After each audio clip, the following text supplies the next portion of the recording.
of our Sheikh. Soofie Saheb rahmatullahi ta'ala, they built 12 masjids for what?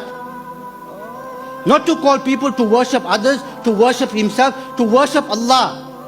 The masjid is full for Salatul Jum'ah and the rest of the week. Where are you, O Sunnis? Where are you? This is tasawwuf. No, the Bawa will sort us out. The Bawa won't sort you out. He will sort out people. He will sort out people who follow Allah and His Messenger. Then He'll sort you out. No, no, no. We are lovers. Love is governed by the Quran and Sunnah.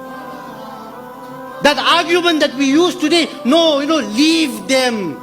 Are Baba, they do it wrong. Leave them. They are lovers. Lovers. Sayyidina wa Maulana Nu'ayman ibn Amr was a lover of Rasulullah. Badri Sahabi. He drank alcohol. Rasulullah could have said, leave him. Lover. Ashike. Rasulullah first had him whipped.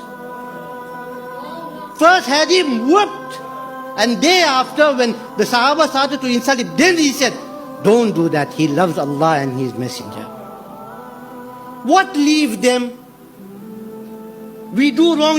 If you see me doing something wrong, is it not your duty to come to me and tell me, kuntum khayra ummatin ukhrijat linnas ta'muruna bil ma'roof wa tanhawna 'anil munkar, and join what is right and forbid what is evil. Come and correct me. I'm human. What leave them? Lovers. Smoking in the name of the awliya. Love. I'm asking you, love. Doing wrong in the name of the awliya Allah. Love. Being disobedient to the sunnah of the Messenger of Allah. Love.